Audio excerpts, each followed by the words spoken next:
as hateful? Are they as impacted by what Trump is pushing to them, or are these decent people when you talk to them when they're not making these votes on the floor? That's funny. Sigmund Freud said you seldom see insanity one-on-one in an individual, but you definitely see it in a crowd. I think many of these people, and I've gotten a bit of a reputation for speaking to many of them. When my father was up there for the swearing in and Mrs. Marjorie Taylor Greene was walking by, I said, "Congresswoman Greene, this is my father, Reverend Jackson." She stopped and was very cordial. "Hello, Reverend Jackson, pleasure to meet you." She was very kind, considerate. So I'll talk to Gates, Bobart, anybody. And I said, my district wants me to come here to meet everybody so we can try to advance something. I put together a gold medal resolution for Major Marshall Taylor, America's arguably greatest athlete, a cyclist who ended up being born in Indianapolis, Indiana, died in Chicago, world-renowned, all over the world in the 1890s. First generation out of slavery. His mother, father born into slavery, sister. He's not born into slavery.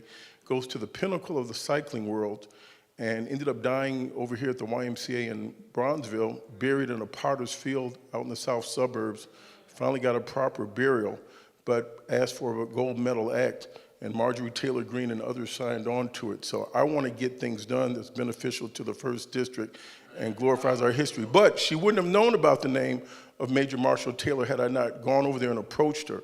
So I will be willing, in the spirit of my father, to have a clean heart, but willing to get dirty hands so we can make some approaches, some advancement. Congressman Jonathan Jackson, thank you so much. Thank you, man. Rainbow.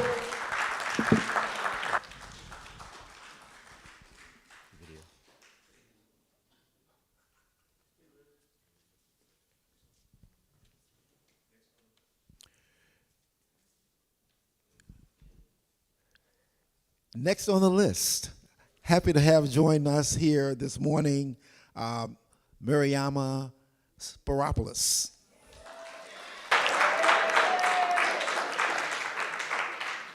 It rhymes with metropolis. Good morning. Good morning, good to see you. It's been a while. Yes. She was on my show this week, so that's why it's been as it has been. You're a candidate for the clerk of the Circuit Court. I am indeed. Tell us about why you're the one to hold this position. Well, thank you so much. I want to thank Reverend Jackson for his support and his friendship and leadership. And thank you to Congressman Jackson for trying to bring decorum back and working across the aisle. I think we've lost a little bit of that, so that's important. I've been in government service for 14 years as a commissioner at the Water Reclamation District, and I'm in a unique position to bring my legal experience and my government experience together to make this office work. Many people don't know what the clerk of the Circuit Court does. It's the administrative support for our court system. It doesn't decide cases, but if it's not managed properly, it can have a huge impact on people. If your documentation is not in the right courtroom on the right day at the right time, you could have a default judgment against you, you can lose child support, you could be evicted, you can lose your livelihood. So it's very important to understand the court system, which I do as an attorney for 25 years, having worked as a prosecutor and defense attorney. In fact, the next state's attorney, Clayton Harris, and I work together at the Cook County State's Attorney's Office. And I understand government, having been president for 2 terms at the Water Reclamation District, chairman of finance, managing a staff of 2,000 people and a budget of $1 billion. I'm in the right place at the right time to bring change. Those are a lot of big, heady positions that you've held in doing that. Why come to do this one at this point? Why this one? I think we need it at this time. There's a lot of mismanagement going on right now. You may have seen in the news recently, WBEZ did a story where felonies were not being taken off of records. If you go through the restorative justice program and you successfully complete the program, you should have your low-level felony taken off of your record. We want to give people a second chance if they pay their dues. But the felonies weren't being taken off of the record. And the public defender pointed that out to the clerk's office, and they weren't doing it. So we need to bring that change.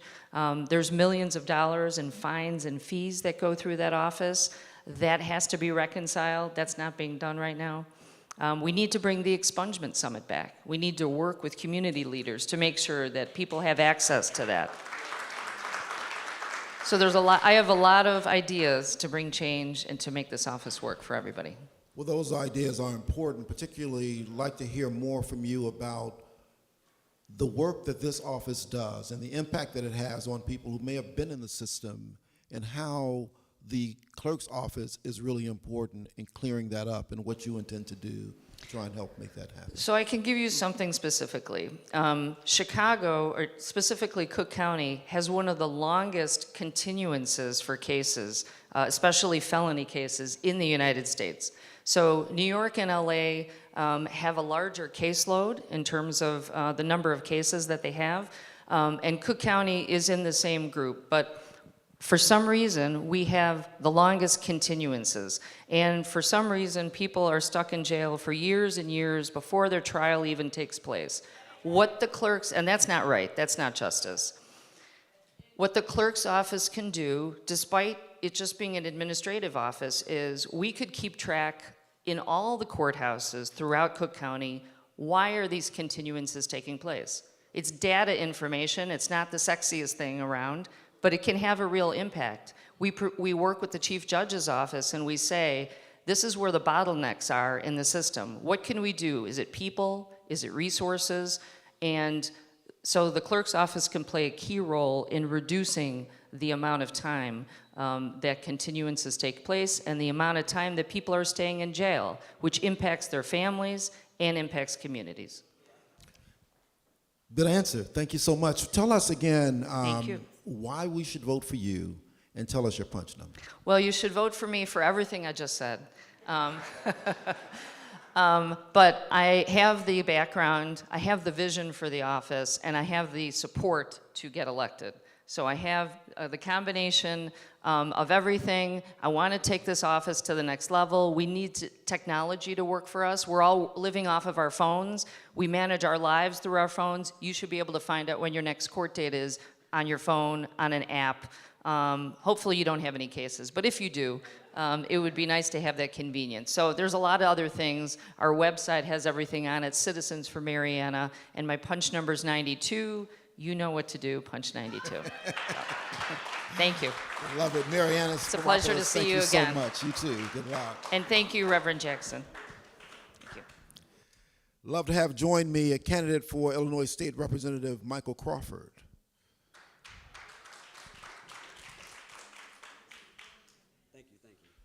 Thank you so much. Thank you, Reverend Jackson, for having me and for your support. Good to have you. Introduce yourself to the people. Absolutely. So good morning, everyone. I'm Dr. Mike Crawford. I'm a candidate for state rep of the 31st District.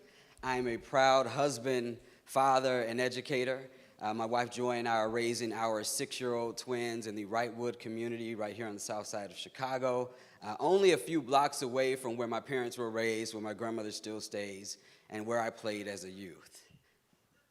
So you're that guy we've been seeing on the commercials. I am that guy on the commercials, absolutely. So you're an educator. Tell us more about that. So I spent the last 17 years as a post-secondary educator and administrator, with most of that time spent at our community colleges in academic and student affairs, where I helped to shape the minds of the future generation of leaders as well as workers in the community. Through that work, I've had the opportunity to analyze and implement policies, many of which come from the state level as a result of legislation out of Springfield. I've developed an eye to see how those policies impact curriculum at the schools, as well as school budgets, who they help, and who in our community they may leave behind. So why now? Why do you decide to become a state rep now? Absolutely. So I want to make our community better for my kids, but also for all families within the 31st District. Like I said, I've been connected to that community for all of my life. And I've looked out my door and I see buildings, I see empty lots where there was housing, which we desperately need now. I see boarded up facades where there used to be businesses. The businesses, workers, are the backbones of our community. So we must support them and bring those back in order for our communities to thrive. So all those things are real and true. What can you do as a state rep to make that happen? Absolutely. So the first thing that I would like to do, again, I think I mentioned that my kids are on the autism spectrum. So we must fully fund our schools, with particular emphasis on placing dollars and resources towards supporting our most vulnerable students, our diverse learners. That's one. Then also, we must be staunch advocates for women's rights, including the passage, absolutely, including the passage and publishing of the Equal Rights Amendment to the U.S. Constitution, which has taken way too long, so that women can get equal access to opportunities, jobs, and equal pay without fear of discrimination. The third, we must improve our communities to make sure that we reduce the violence in our communities through common sense gun laws to keep guns out of the hands of domestic abusers and other criminals. And again, as I said before, support our workers. I will represent the 31st District with transparency and dignity to make sure that it's a place that whoever, regardless of who you are, how you identify, you are welcome, you feel valued, and you have a voice down in Springfield. Michael Crawford, candidate for Illinois State Representative. What's your punch number? Punch 71 if you want change in the 31st District. Thank you. Appreciate you. Joining us next, Mary Flowers. Join me, please.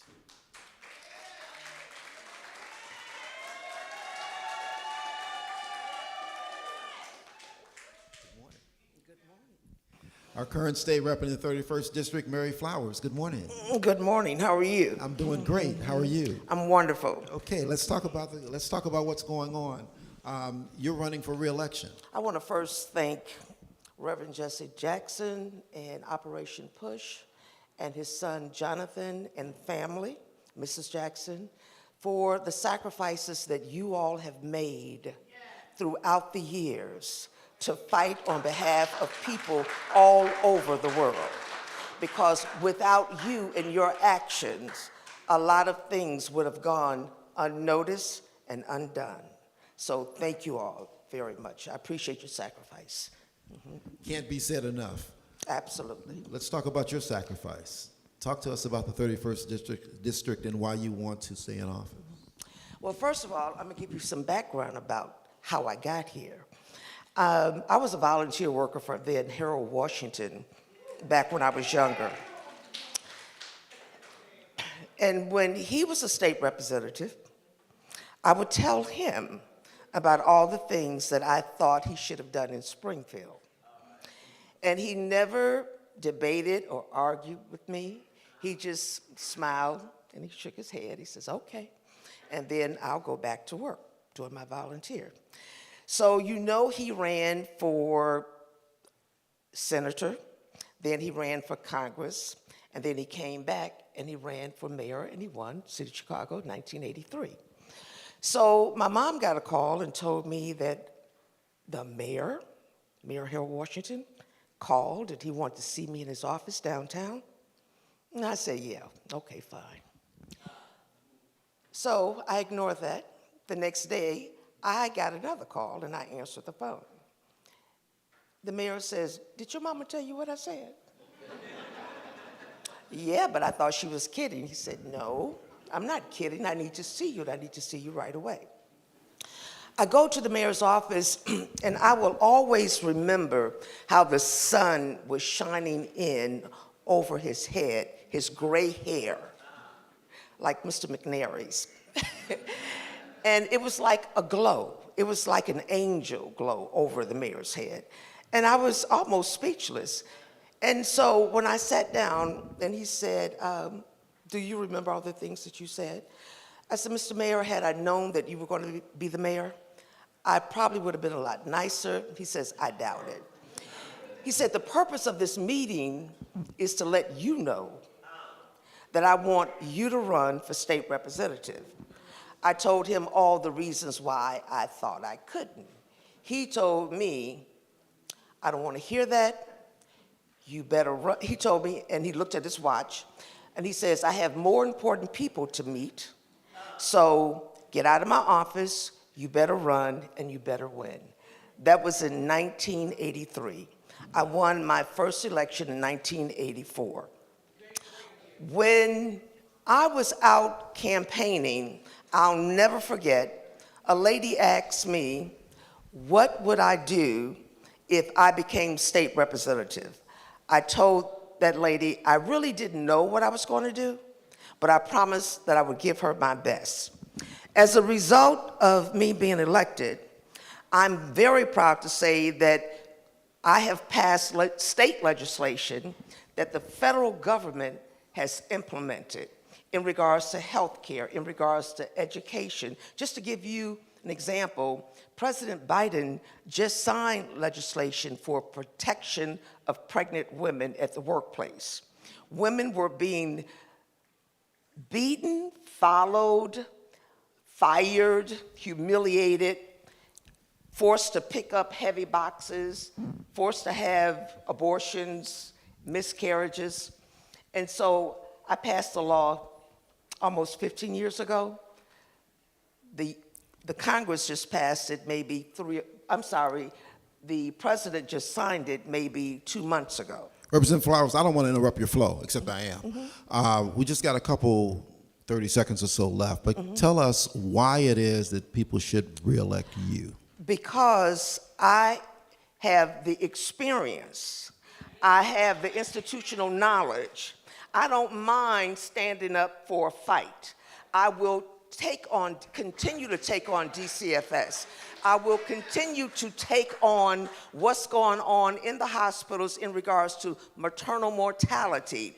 I am so proud to say that when autism came to the state of Illinois, because it was not a part of human services back in the 90s, it was due to my legislation that brought autism into the state of Illinois, into the schools, as well as the funding. The first funding for autism went to Easterseal, and then it started going to the schools. I am very proud of that. As far as the boarded up buildings, I passed legislation because so many kids back in the day were being raped and abused. Back in the day, I wanted yellow bold signs to indicate that this is a dangerous and abandoned building. That's how those signs, it may sound simple, but people need to know that these were abandoned buildings and their children could be harmed, raped, or violated. A couple dead bodies was found in those abandoned buildings. State Rep. Mary Flowers. In regards to health care, once again, I'm very proud.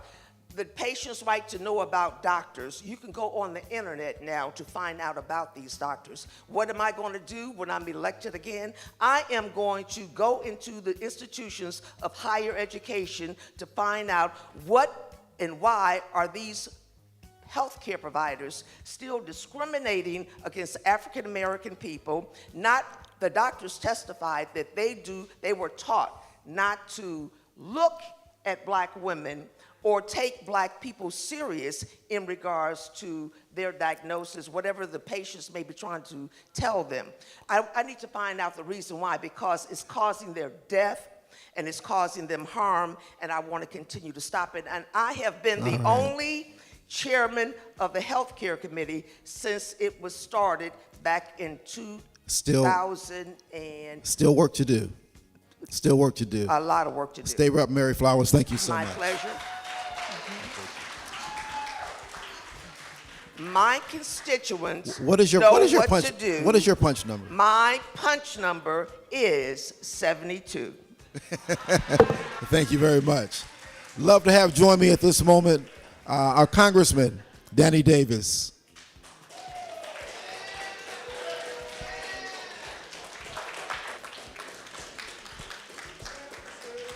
Thank you, Congressman.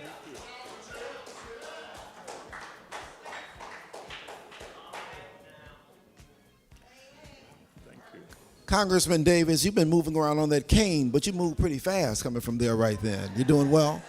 Sometimes I use it because it helps me to steer my direction. Well, it's good to finally have a West Sider come and join me this morning. It's been a long morning without that. You're running for re-election. Talk about why you're still in this race, why you're still doing this job. Well, let me just say that I'm delighted to be in this room. I've been in this room many, many, many, many times. I don't think any of my opponents have ever been in this room. If they have, I've never seen them here. But it's certainly a pleasure to be here with Reverend Jackson, my colleague Jonathan, and all of you, Betty, the whole group. This is like a home visit to me because I've been coming to push at least, I think we've been in the jail on Christmas Day at least 40 times with Reverend Jackson. So it's a pleasure. So as you look forward to what you'll do next in this position, talk some about what you've gotten accomplished in the time you've been there and what you see in the future. Well, I've been very fortunate. I've actually passed 9 bills that don't just relate to the 7th District, they relate to the United States of America. I have engineered billions of dollars from the federal government, billions. It may sound like a lot, but when you understand, I've got 23 hospitals in my district. I am one of the founders of the health center movement. I got 12 of those in my district. I've got research institutes. So we've brought a lot of money, a lot of it, to the district. But I've also passed bills, you know, actual bills. The best known one is the Second Chance Act. There are more than 100 million individuals in this country. 1 out of every 3 adults are likely to end up with some kind of record. Once they get a record, they can't get a job. They can't live in public housing. They can't access public resources. So we passed a bill that has generated more than $1 billion in grant money to individual institutions, to the Department of Corrections, to the Cook County Jail, to the Safer Foundation, the North Lawndale Employment Network, West Side Health Authority, and I could go on and on and on. But we don't just do that. We just engineered the MACV program, reauthorization, maternal and child health. Representative Flowers was talking about that issue. We reauthorized under my leadership that bill a couple years ago over a 5-year period, increasing the funding from $400 million a year to $800 million a year. And so all these maternal and child health programs you see, home visiting, the money comes from the MACV program. We named it after my Republican colleague, who was then the ranking member, Representative Wolarski from Indiana. And so we're touted as 2 opposite sides that's able to work together and get things done and make things happen. Congressman, thank you so much for all of your service. Thank you so much for being here, and thanks for staying heavy in the race. We appreciate the work that you're doing. What's your punch number? I'm sorry, I didn't. Got too much applause going on. Yeah. What's your punch number? Punch number is 12, and I've been told it's in the Bible.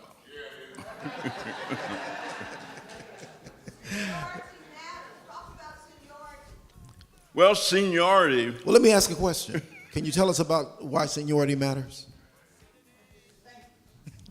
Seniority in legislative bodies becomes part of the pecking order.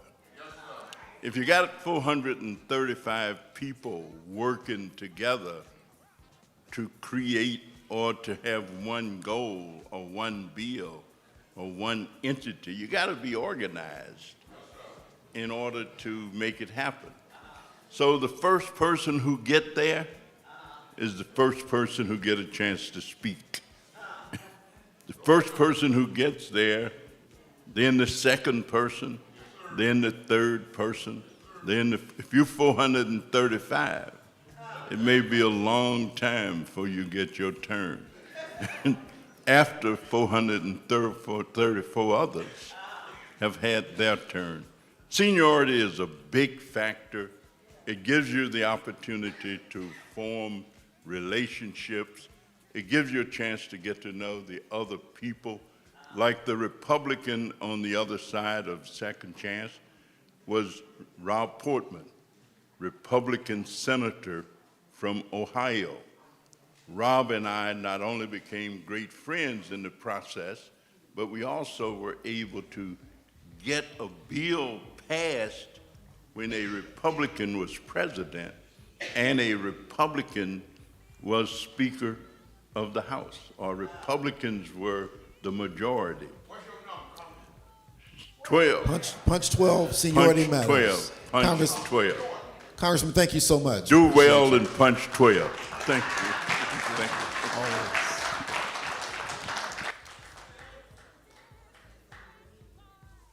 Love to have join us at this moment a candidate for judge, Carolyn Gallagher. Please join me.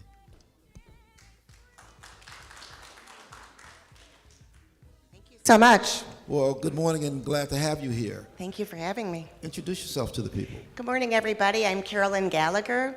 I'm a judge. I was elected in 2016. I've been on the bench then for a little over 7 years, and I sit in probate court in the Daly Center. And so you're looking to be reelected. Right now, I'm running for appellate court judge. Appellate court judge. So Wow. it's a different Yes. kind of position, right, for a judge. So why should we vote for you?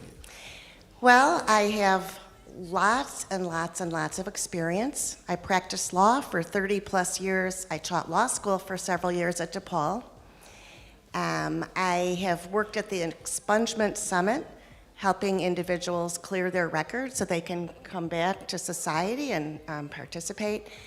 I have volunteered with the Chicago Legal Clinic for many years since it was founded in 1981. The Chicago Bar Association found me highly qualified for appellate court judge, and it's kind of been my goal for my entire career. A bit more about your background. How did you get into the law and what brought you to this? Yes. stage? So I was born in Rogers Park. I grew up on the north side. I went to Catholic schools all my life. My father drove a truck when I was born, but he was a big reader, and he loves the law. He should have been the lawyer, but he encouraged me and my siblings to become lawyers and do good for people. Get that law degree and use it to help people. So I've always kind of done what my dad recommended. Can you talk to us about, given your experience in the legal process, talk to us about how we improve it going forward and how you can improve it from your role as an appellate judge? I mean, there are so many areas where there could be improvement, right? The main thing that the courts are focused on, I think, right now is access to justice. Does everybody have, is everybody on equal footing when they need to go to court? Do they have representation? Can they get representation? Zoom has changed a lot. So during the pandemic, nobody was ready for it, obviously, but we adapted as a society and as a court system. We learned how to do Zoom, and we feel good because we know that there are people all over Cook County who can't necessarily get downtown to get to their court appearance, be it a traffic ticket or whatever. It's a hassle, it's hard. Some people don't drive, public transportation might not be reliable, it kills your day, right? Now, if you can dial in on Zoom, you can have your court appearance, and we feel that, therefore, more people have access to justice. Judge Carolyn Gallagher, tell us your punch number. Thank you so much. It's Judge Carolyn Gallagher, punch number 133. Thank you so much. Thank you so much.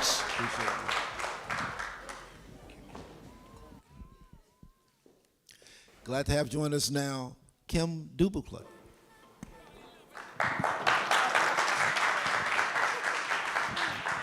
Thank you, thank you, thank you. Kim, good morning. Good morning. Reintroduce yourself to everyone. Tell Good us morning, what everyone. Thank you to Reverend Jesse Jackson and his family. My name is Kimberly Neely Dubuclet, and I am running for the 5th District State Representative seat, which I currently sit in. So How have things been since you've been there? And talk about some of the things you've been able to support and get done. So, as you can imagine, things have been very busy. I was appointed last May. I spent about 6 years as a water reclamation commissioner. I have to actually give a shout out to Barbara McGowan. Is she still here? Vice President Barbara McGowan. When Barbara McGowan left, I was lucky enough to become vice president in her shoes. Prior to that, I worked for the Chicago Park District for many years, serving all the communities, all 50 wards, getting parks and services and clean green space into our neighborhoods. And a little known fact, I was actually appointed to be a state rep over 10 years ago. So I have lots of experience both in government and in private. I spent many years at AT&T. I have an MBA from the University of Chicago, so I have both business experience and government experience. But to answer your question, we passed over a $50 billion budget this past May, which includes tons of money for early childhood care, maternal health, and some of the things that I'm interested in accomplishing while I'm in Springfield. I think one of the previous speakers spoke to that, is maternal health. Black women die in childbirth at a much higher rate than any other race in the country. So you could make $500,000 or you can make $20,000 a year. When you go to the doctor with any kind of maternal issues, the doctor, as I said prior, doesn't listen to you, and women die at a much greater health. I'm also interested in women's health care and women's choice. What a woman chooses to do with her body needs to be between her and her doctor, not between her and her legislator. So Illinois has become a beacon for women's reproductive rights. We want to make sure that those reproductive rights continue. I'm also very interested in criminal justice reform. I think we're all very concerned with the crime that's been going on, both here locally and nationally. So I am interested in continuing to work on whatever I can do in Springfield to help with some of the criminal justice issues that are happening here in Chicago and across the state. And some of that has to do with early childhood education, because as the candidate for state's attorney said, when a young person picks up a gun to shoot somebody, we have to understand, why is he doing that? Is he in school? Does he have good parenting? Did he have good early childhood education? So those are some of the things I'm interested in. Fantastic. Kim, tell us, State Rep Yes. Dubuque, tell us, what's your punch number? My punch number is 71, punch 71, because I am the one. Thank you. Thank you so much.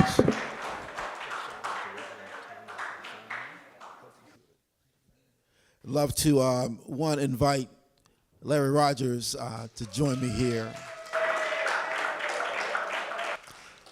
And while he's up, I want to recognize Reverend Tanya Lozana, who's here from Healthy Hood. He was here with us today. Give her a hand. Now here's someone who I know not at all. Larry, good morning and welcome. Glad to have you here. Happy to be here, and I'd be remiss not to thank Reverend Jackson for all of the hard work he has done with Rainbow Push and his family. Push knew me before I knew Push, because my family came up through Push. So I just want to thank you publicly for all you've done and all your sacrifice and service. Give him a round of applause. Truly, you just can't say it enough. You just can't, cannot. because we can't thank him enough. You are running again for your seat on the Board of Review. Talk about what the Board of Review does and why you want to still stay there. The Board of Review is an agency that hears real estate tax appeals. So it's very important. Anybody here think they pay too much in property taxes? All right. So if you think the assessor has over-assessed you, the Board of Review was created as an agency you can go to have your assessed values reviewed and get a reduction in those assessed values. Importantly, there are only 3 commissioners there at the Board of Review, so you need a vote of 2. And this election is really about who controls the Board of Review. Do the people control it, or does the assessor control it? The assessor has one hand-picked candidate that already serves there, and now he's running a candidate and has funded the candidate by the tune of $800,000 to take that seat away from the people and put it back and put it in his hands. So it's a very, very important race. Talk about the significance of the work that you do, the Board of Review, the taxing, and how it happens in different parts of the city. Sure. The importance is best exemplified by when I checked in to come here today, and the young lady asked me my name, and I gave her my name, and she said, "You reduced my taxes to 0." You're her friend. We're helping everyday people stay in their homes, keep money in their pockets by reducing their taxes to fair taxes. The South suburbs have seen over 200% increases in some of their assessed values. People are being run out of their homes, and our homes are the most valuable asset we have in our families. It's what we pass down to our children, and so we need to make sure we do everything to keep people in their homes. So when you do the review work and as people are bringing it forth, the concern that you suggested with the assessor having control of it versus the Board of Review, talk about what that difference is and what the difference is that you make being in the position that you're in. Sure. The assessor is Fritz Kagi. I like to call him the over-assessor because he seems to over-assess everybody's property on a regular basis.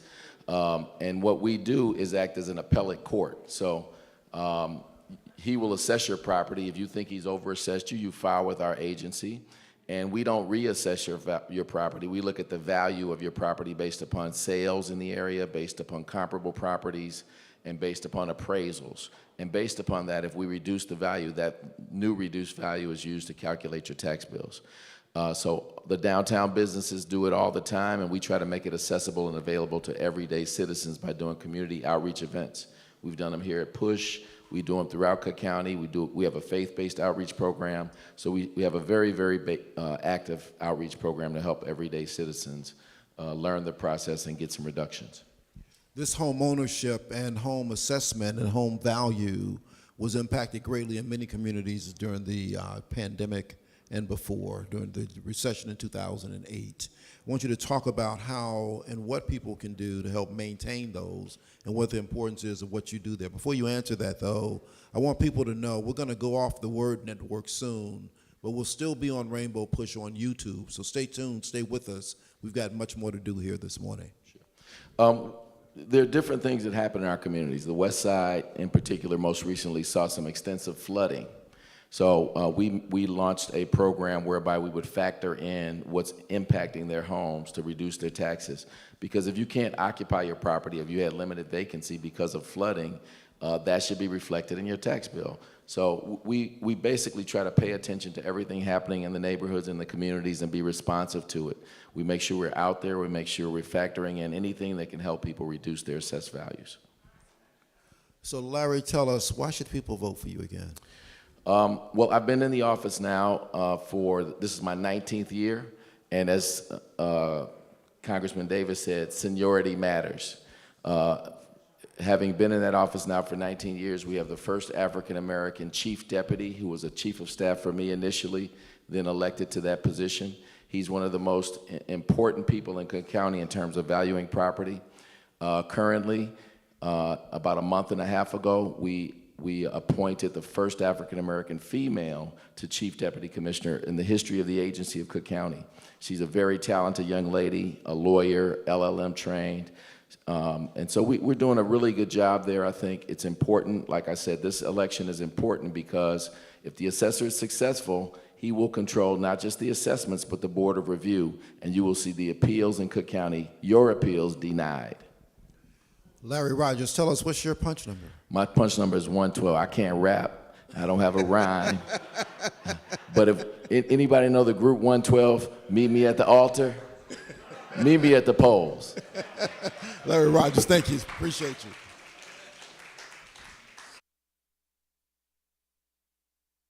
Love to have State Rep Deloria White join us here.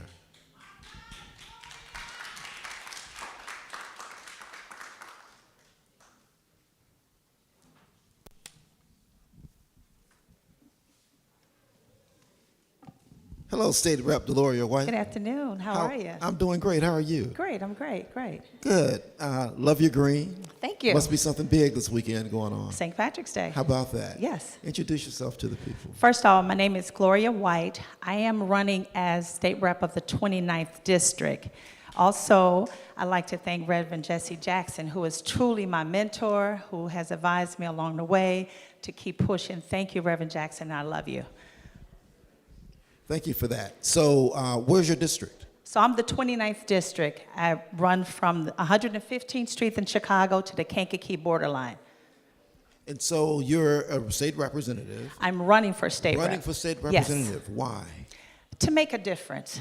Our previous state rep has been there for 12 years, and our community in the 29th district has completely decreased. It's time for us to make a change. That we're lack of business, we're lack of resources, and I want to stand with my community to make a difference. So why is this the role that you think that can impact those things? Being a state rep, you advocate for the resources to come into your community. And one of the things I've noticed being in the community, I've been there for 30 years. I retired from FedEx. I went for Thornton Fractional Trustee of School. Last year I ran as a write-in and I won. So I'm very advocate about our community and making a difference. We have just, once again, no business, no resource, no respect for women in the 29th district. None. And it's time that we stand together as women and make a change. Tell us more about your background and more about what presents you to be the one to be in this role. Well, I was born and raised in Mississippi in '64. Picked cotton, came up to Chicago like we all did on the bus to get a better education, better yourself. I went to high school here. I went to Benito Juarez High School. I graduated, went to Phoenix University, graduated. Like I said, I landed a job at FedEx for 25 years as a payroll specialist. So I did payroll for about 800 people daily. After that, I retired. Yes, I am retired. And I wanted to work in my community to make a difference. I've been active for women's rights there, the food shelter, seniors, the veterans program. I've just been working constantly in my community to make a difference. So stepping out to state rep, when I see we start suffering in our community, I had to stand forth and make a difference. So why is this the moment? Why did you decide to do this now? And was there something that led you to this moment? What led me to this moment was, if you look at what's happening in our district, the lack of resources, the flood we had in Calumet City where so many people were affected, and they were affected due to the fact that they knew there was a problem and it was uneducated to the residents of the city. That's one thing that made me step out, and then just a decrease of resources for our seniors, healthcare, and students. And so you saw all those things building, and this is the time that you Yes. just decided this was Yes. enough. Yes. Very good. So tell us, why should people vote for you, and share your punch number? If you want what's right, you'll vote for Gloria White. And my punch number is 72. Thank you so much. Yes, thank you. Love to have join me now, Treasurer Irvin. Where is she? Melissa Irvin.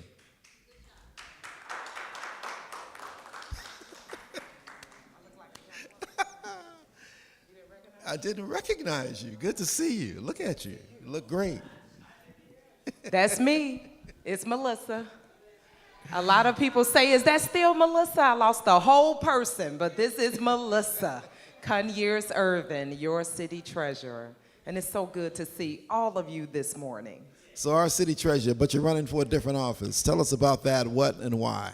I'm currently Chicago city treasurer.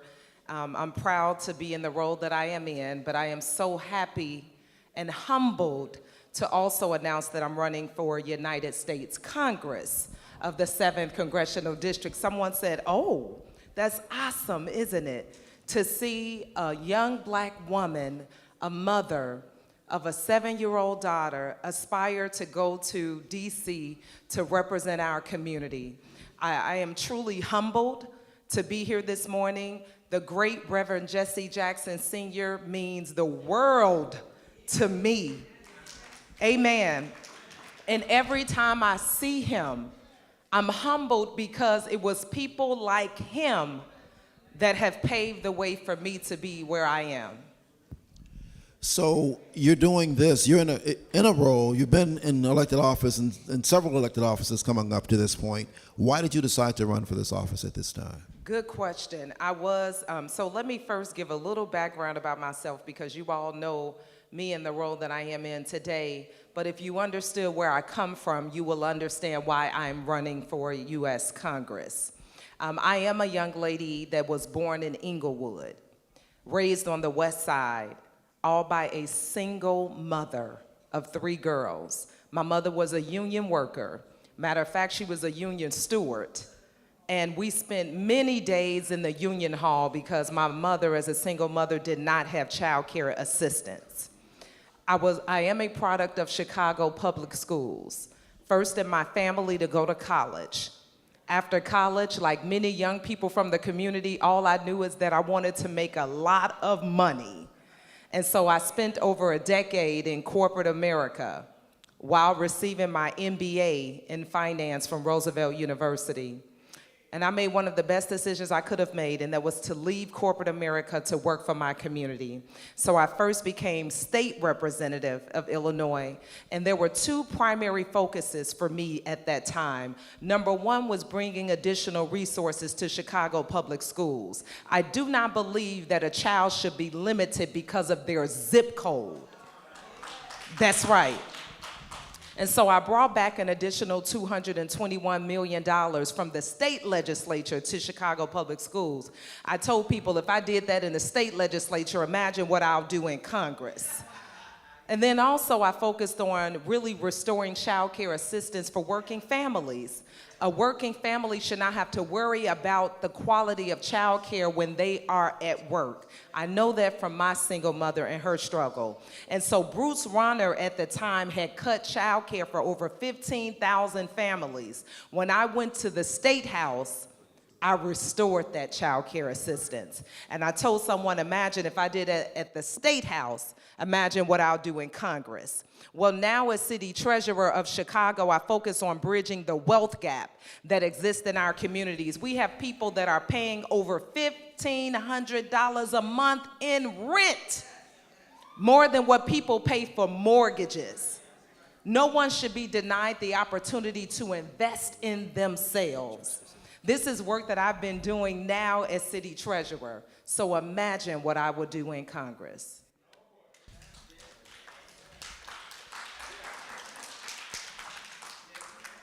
So given all the things that you've, first of all, how'd your daughter get to be 7 already? Oh That my seemed like it gosh, just happened. 2nd grade, pray for me. So given the roles that you've had and the role that you have now, being in Congress, how do you see, given the conversation that's already had about seniority and all that takes place there, how do you see yourself impacting that in the ways in which it needs to be impacted as you see it? You know, the 7th Congressional District, by the way, in case you're wondering if you live in it, it includes starting as far south as Inglewood. And then it travels up north, a little bit of Bronzeville, a little bit of Bridgeport, all of Chinatown, and then all of downtown, the economic engine of this state. And then all of the west side, Oak Park, River Forest, Forest Park, Maywood, Bellwood, Broadview, Hillside, Westchester, Berkeley. But I tell people that live, especially on the south and west sides of Chicago, I ask them, I say, do you feel that you live in one of the richest districts in this country? No. So when someone asks me, what about seniority? What about this? And I said, what has that gotten me up until now? I am raising a 7-year-old daughter on the west side of Chicago. We need new energy. We need bold leadership. We need someone that can go into DC and advocate on our behalf now. And by the way, some people say, well, Melissa, why not just wait? We can't wait. We can't afford to wait. And I refuse to be irresponsible and allow our district to continue in the way that it is in. Melissa Conyers-Irving, tell us your punch number. Oh, my punch number is 11. By the way, I tell everyone, if you live in the 7th Congressional District, it'll be easy to find my name, Melissa, because as soon as you vote for Joe Biden, which we will be doing, the next name you'll see, the first on the ballot for U.S. Congress is Melissa Conyers-Irving, and my punch number is 11. And my website is melissaforcongress.org. I ask that you spread the word. By the way, I must win, March 19th to make it to November. Is that clear? Can't wait until November to vote for me. You have to vote for me now. Thank you. Thank you, Madam Treasurer. Next time I'll recognize you on site. I want to take a moment and recognize the Lewis class of firefighters who are here today, who've been working with Operation Push to get justice for the firefighters. With that, let me bring to the front, you're running for office, our very own Reverend Jeanette Wilson. Give Rufus Williams a round of applause. He's done a phenomenal job today. He gave us, what he has given to each of these candidates is just amazing. But some of you you've not clapped that much, and you haven't really had to do that much. We have some food for you. Did you like the little refreshments? Give us a hand for that. And you like the way it looks in here? This side, y'all not clapping. So here's the thing. We didn't charge you to come here today because we wanted this information to go out to everyone without regard to pay. What I would like for you to do is an offering right now. Say amen. We need your help. We step out on faith and produce all these things. You see the cameras, we're gonna have this aired, social media and all of that. I need you to give me $100. Some of you have $100 right now. Raise your hand if you have $100. The ushers have envelopes for you.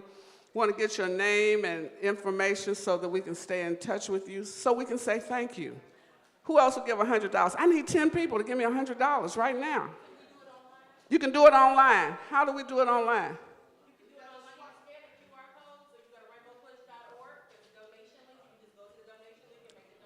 rainbowpush.org. How many gonna go to rainbowpush.org and go to donation and give $100? All right, we're gonna check right now.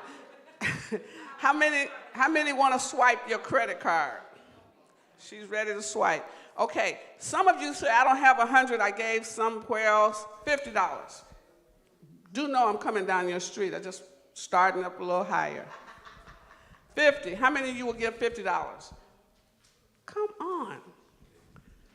How many of you will give $25? Okay, back here's 25, 25 over here. If you need an envelope, raise your hand. How many will give $35? That's a membership for 1 year. Firefighters, I know what you make. And some of you got double jobs. Come on now. I need y'all to help me out. Don't make me look stupid. Candidates, this is your opportunity to share. Give back, because every candidate has another job right now. I know you're wondering, we missed the judges. We will get them as well. How many will just give something? $10 or more. Raise your hand. We have envelopes for you. We don't want you to have to walk. You don't have time to have a whole long conversation. Let me get your, Betty got it. Everybody have an offering that wanted to give, is able to give? Did I miss any denomination? The something was whosoever will give something. Ushers, please don't talk, just take the money. Right?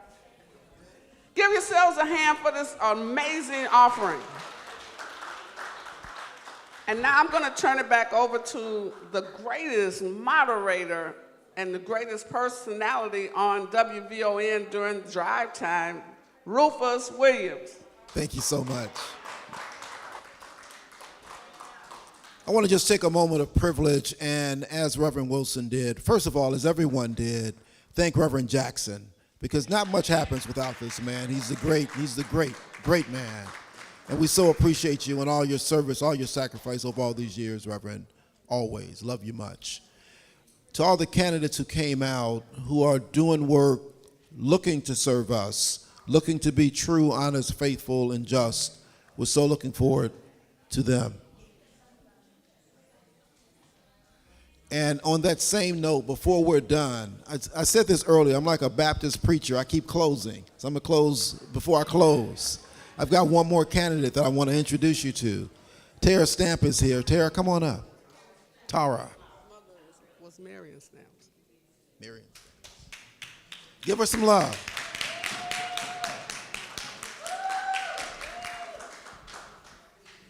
How are you? I'm great. How are you? I'm spectacular and getting better. Spectacular and getting better. Well, tell us about you and your spectacularness. So and what you're I doing. am Tara Stamps. I am the fourth born daughter of the late Marion Stamps. I gotta say that when I enter these hallowed halls, because it was my mama in these hallowed halls that made a way for me under the leadership of the incomparable Reverend Jesse Jackson. And because I was raised in a particular way, when I was a collegiate, I was at Central State and I was collegiate for Jesse Jackson. And so I've been in this work either as a child or as an adult for the better part of these glorious 55 years God has blessed me with. And 25 of those, I was a classroom teacher, so I'm going to heaven anyway because I taught middle school for 25 years, and only the best are chosen for that job. And now I have this incredible opportunity that I've been gifted because I love that we are voters, but I do believe elevation comes from the Lord. And so when our now mayor, Brandon Johnson, who, shameless plug, I was his mentor teacher, became the mayor, fun fact, seriously, I was appointed unanimously to the seat of Cook County Commissioner of the 1st District. And now you have an opportunity to run for that seat. And now you have an opportunity to run And for now I that have an seat. opportunity to run. And the great thing about running is that you get out, you have this opportunity. All of it is about an opportunity, right?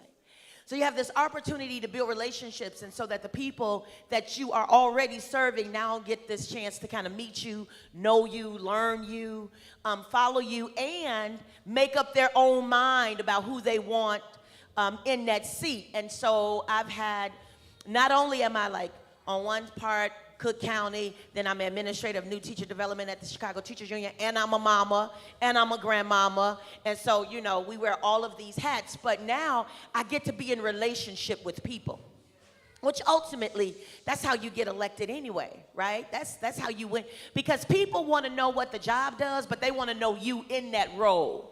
Right? And so they want to know, what kind of character do you bring to this seat? What kind of integrity do you bring to this seat? What kind of experience do you bring to this seat? What kind of vision do you bring to this seat? And so that's been the most enjoyable part of all of it, is that now they get to know Tara and not just the appointee. Well, clearly people can appreciate the energy that you bring to the seat. I got a little of that. But within all those things, tell us why people should vote for you to stay in this office. Listen, I'm going to say this, real talk, and I think I can. Elected office, particularly in the moment that we're in, where we are now in our own civil rights moment, right? So as our country teeters on fascism, this work, this moment is called for the brave. It is called for the unapologetic. It is called for courage. And it's called for visionary servant leadership, right? Because we really can serve the many. So why should you vote for me? Why should you tell your cousins, aunties, uncles, and them that live in the 1st District why they should support Tara Stamps? Because I bring to this seat not just passion, but purpose, a possibility about what it could and should be, not just for me, but for babies not yet born. And that is the work. We cannot allow politics to get in the way of good government. So I don't just stand here for me. I stand here for me. I stand on the shoulders of my ancestors, and I am fighting for generations yet unborn so that they can be able to live in this country as citizens, so that they can be able to live in this city and enjoy fully funded schools, be housed, have gainful employment and great union jobs, and be able to have the same experience that people who don't even look like us are having in this amazing city, in this yet to be United States of America. And there you have it. Tara Stamps, what's your punch number? My punch number is 101, And everybody's like, yeah, tell them to put a stamp on it. So put a stamp on it. Or if you want the job done, punch 101. All right. Tara Stamp, thank you so much. Thank you for being here. And thank you for the leadership of this house. They turn my mic on. They don't know I'm a teacher. Thank you to the leadership of this house. Thank you for Mama Magnus, who always, just like as a good godmother would do, makes a way for me to have my space and my say. And thank you all for sticking around to listen. I love you. I love you. I love you. Root to the good bros. Ooh. O-O-O-O-P. Thank you, Commissioner. And thanks again to all of you for being here. Thanks for your patience, your engagement, your involvement. We're out.